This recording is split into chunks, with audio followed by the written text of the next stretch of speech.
I once said, if you want to liberate a society, all you need is the internet. I was wrong. I said those words back in 2011, when a Facebook page I anonymously created helped spark the Egyptian revolution. The Arab Spring revealed social media's greatest potential, but it also exposed its greatest shortcomings. The same tool that united us to topple dictators eventually tore us apart. I would like to share my own experience in using social media for activism and talk about some of the challenges I have personally faced and what could we do about them. In the early 2000s, Arabs were flooding the web, thirsty for knowledge, for opportunities, for connecting with the rest of the people around the globe. We escaped our frustrating political realities and lived a virtual alternative life. Just like many of them, I was completely apolitical until 2009. At the time when I logged into social media, I started seeing more and more Egyptians aspiring for political change in the country. It felt like I was not alone. In June 2010, internet changed my life forever. While browsing Facebook, I saw a photo, a terrifying photo, of a tortured dead body of a young Egyptian guy. His name was Khalid Said. Khalid was a 29-year-old Alexandrian who was killed by police. I saw myself in his picture. I thought I could be Khalid. I could not sleep that night, and I decided to do something. I anonymously created a Facebook page and called it, "We Are All Khalid Said." In just 3 days, the page had over 100,000 people, fellow Egyptians, who shared the same concern. Whatever that is happening got to stop. I recruited my co-admin, Abdurrahman Mansour. We worked together for hours and hours. We were crowdsourcing ideas from the people. We're engaging them. We're calling collectively for actions and sharing news that the regime did not want Egyptians to know. The page became the most followed page in the Arab world. It had more fans than established media organizations and even top celebrities. On January 14th, 2011, Ben Ali fled out of Tunisia after mounting protests against his regime. I saw a spark of hope. Egyptians on social media were wondering, if Tunisia did it, why can't we? I posted an event on Facebook and called it a revolution against corruption, injustice, and dictatorship. I posed a question to the 300,000 users of the page at the time. Today is 14th of January. 25th of January is the police day. It's a national holiday. If 100,000 of us take to the streets of Cairo, no one is going to stop us. I wonder if we could do it. In just a few days, the invitation reached over 1 million people, and over 100,000 people confirmed attendance. Social media was crucial for this campaign. It helped a decentralized movement arise. It made people realize that they were not alone, and it made it impossible for the regime to stop it. At the time, they didn't even understand it. And on January 25th, Egyptians flooded the streets of Cairo and other cities, calling for change, breaking the barrier of fear, and announcing a new era. Then came the consequences. A few hours before the regime cut off the internet and telecommunications, I was walking in a dark street in Cairo around midnight. I had just tweeted, "Pray for Egypt. The government must be planning a massacre tomorrow." I was hit hard on my head. I lost my balance and fell down to find 4 armed men surrounding me. One covered my mouth, and the others paralyzed me. I knew I was being kidnapped by state security.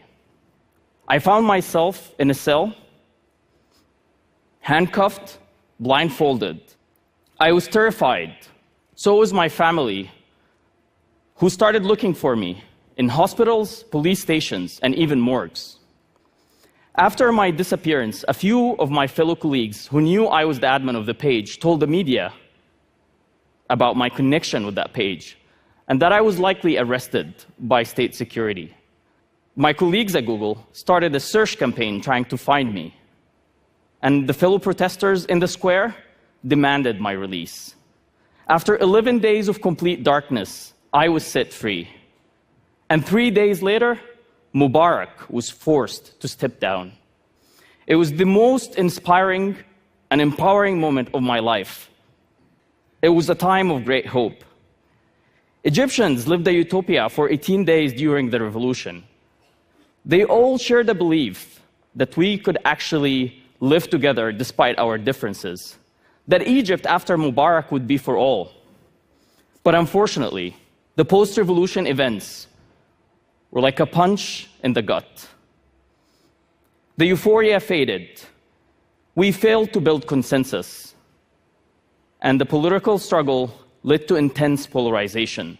Social media only amplified that state by facilitating the spread of misinformation, rumors, echo chambers, and hate speech. The environment was purely toxic.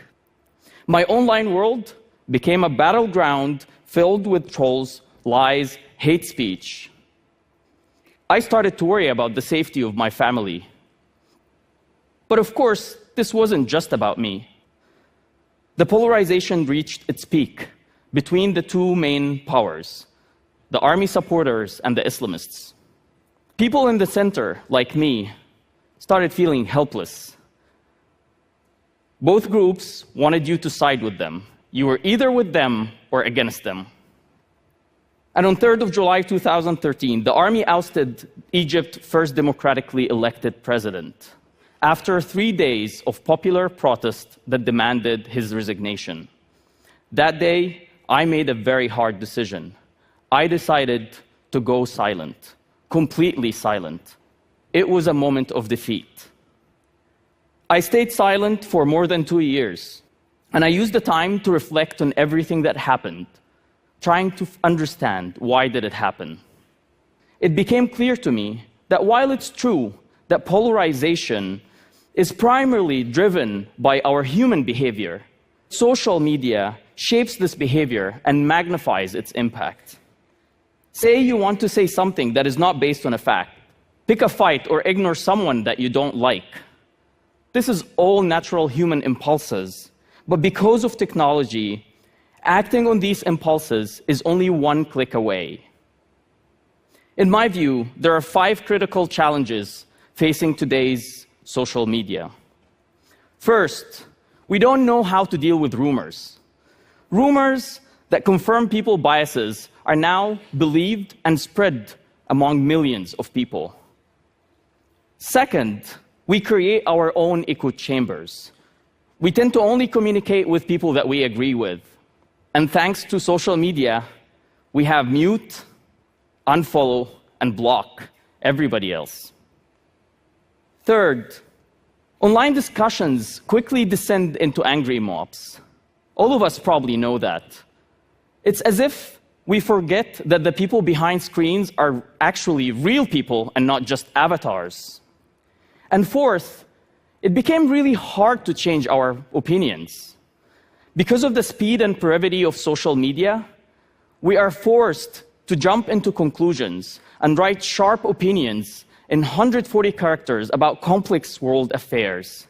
And once we do that, it lives forever on the internet, and we are less motivated to change these views, even when new evidence arises. Fifth, and in my point of view, this is the most critical.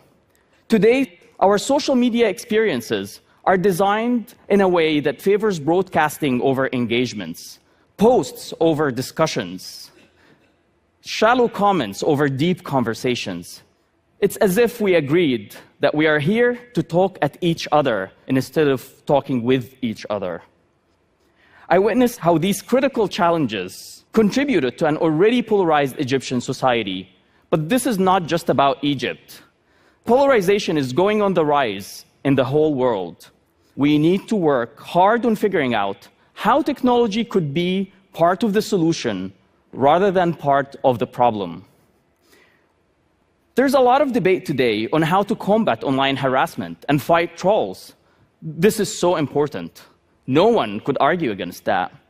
But we need to also think about how to design social media experiences that promote civility and reward thoughtfulness. I know for a fact, if I write a post that is more sensational, more one-sided, sometimes angry and aggressive, I get to have more people see that post. I will get more attention. But what if we put more focus on quality? What is more important, the total number of readers of a post you write, or who are the people who have impact that read what you write? Couldn't we just give people more incentives to engage in conversations rather than just broadcasting opinions all the time? Or reward people for reading and responding to views that they disagree with? And also make it socially acceptable that we change our minds, or probably even reward that. What if we have a metric that say how many people change their mind, and that becomes part of our social media experience? If I could track how many people are changing their minds, I'd probably write more thoughtfully, trying to do that, rather than appealing to the people who already agree with me and liking because I just confirmed their biases. We also need to think about effective crowdsourcing mechanisms to fact-check widely spread online information and reward people who take part of that. In essence, we need to rethink today's social media ecosystem and redesign its experiences to reward thoughtfulness, civility, and mutual understanding. As a believer in the internet, I teamed up with a few friends, started a new project, trying to find answers and explore possibilities. Our first product is a new media platform for conversations. We're hosting conversations that promote mutual understanding and hopefully change minds. We don't claim to have the answers, but we started experimenting with different discussions about very divisive issues, such as race, gun control, the refugee debate, relationship between Islam and terrorism. These are conversations that matter. Today, at least 1 out of 3 people on the planet have access to the internet. But part of this internet is being held captive by the least noble aspects of our human behavior. 5 years ago, I said, if you want to liberate the society, all you need is the internet. Today, I believe if we want to liberate the society, we first need to liberate the internet. Thank you very much.